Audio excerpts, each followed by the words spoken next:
इतिहास। फर्स्ट, पासवानों की उत्पत्ति कैसे हुई। पासवान दुसाद समुदाय के सदस्यों का उपनाम है। पासवान दुसाद भारत के अन्य राज्यों के साथ उत्तर प्रदेश और उत्तराखंड, बिहार, झारखंड, पश्चिम बंगाल राज्यों में पाई जाती है। पासवान जाति भारत की अनुसूचित जाति से संबंधित है। आइए जानते हैं दुसाद जाति का इतिहास। पासवानों की उत्पत्ति कैसे हुई। दौसाद, जिसे दुसाद या दुसाध के नाम से भी जाना जाता है, उत्तर प्रदेश, बिहार और पश्चिम बंगाल राज्यों में 40 लाख से अधिक लोगों का एक बड़ा समुदाय है। पासवान एक मार्शल और योद्धा जाति है। एक विचारधारा है कि वे राजस्थान के गहलोत राजपूत थे। वे मुगलों से लड़ते हुए राजस्थान चले गए। दुसाध या दुसाध्य का अर्थ है जिस पर विजय प्राप्त नहीं की जा सकती हो। जब अंग्रेज भारत आए और उनका सामना बंगाल के अंतिम स्वतंत्र नवाब सिराज उद दौला से हुआ तो उन्हें हराने के लिए दुसाध समुदाय से मदद लेने की सलाह दी गई, जिन्हें शारीरिक रूप से मजबूत माना जाता था। अंग्रेजों ने सलाह पर काम किया और प्लासी की 1757 की लड़ाई में नवाब को हराकर जीत हासिल की। रॉबर्ट क्लाइव की सेना प्लासी की निर्णायक लड़ाई जीती और भारत में ब्रिटिश साम्राज्य की नींव रखी। अब हम जानेंगे पासवान शब्द की उत्पत्ति कैसे हुई। अंग्रेजों ने दुसादों को औपनिवेशिक सरकार के लिए चौकीदार या पुलिस मुखबिर बनाकर पुरस्कृत किया।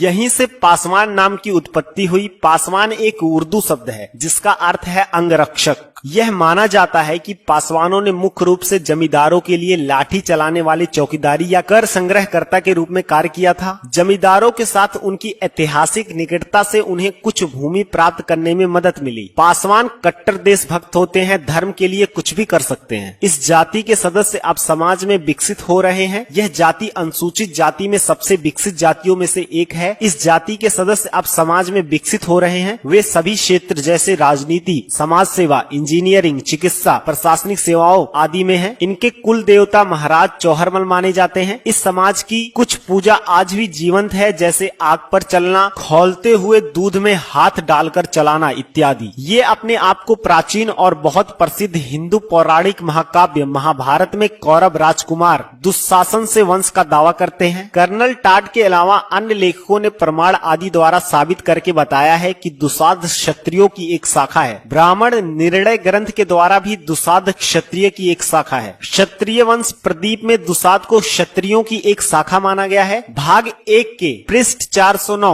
1100 क्षत्रियों की सूची में दुसाध का 480वां स्थान दिखाया गया है। दुसाध राहु पूजा करते हैं। राहु पूजा केवल बिहार में दुसादों के यहाँ होती है। यह पूजा अपने कुल पुरुष की है जो इस वंश के आदि राजा थे। यह इस जाति की पुरानी पूजा है। राहु पूजा पासवान जाति के लिए एक शक्ति का प्रतीक है। जैसे मैंने पिछली वीडियो में भी बताया था, पासवान जाति के लोग अलग अलग कला में माहिर होते हैं, जैसे कि शिल्प कला, स्थापत्य कला और मंदिर बनाने की कला आदि। पिछले कुछ दशकों में इस समुदाय के कई सदस्य बेहतर अवसरों की तलाश में, जैसे कि नौकरी और शिक्षा आदि के लिए दिल्ली और मुंबई जैसे महानगरीय शहरों में बस गए हैं। प्रदेश सरकार को उपाय सुझाने के लिए बिहार में गठित महादलित आयोग ने कहा है कि दुसाध पासवान जाति को अभी महादलित श्रेणी में रखना उचित प्रतीत नहीं होता। अगर आपको भी ऐसा लगता है कि पासवान जाति को दलित समुदाय में नहीं गिना जाना चाहिए तो कमेंट में जरूर बताइएगा। दुसाध लोगों की संख्या, बल और उनकी सामाजिक और तुलनात्मक आर्थिक ताकत ने मिलकर शुरू से ही उनकी राजनीतिक अहमियत को बनाए रखा है। उम्मीद करता हूँ इनके समाज में ऐसे ही एकता आपस में बनी रहेगी और भविष्य में इनका समुदाय काफी नाम कमाएगा। अगर आपको ये वीडियो पसंद आई हो तो चैनल को सब्सक्राइब कर लो। आपका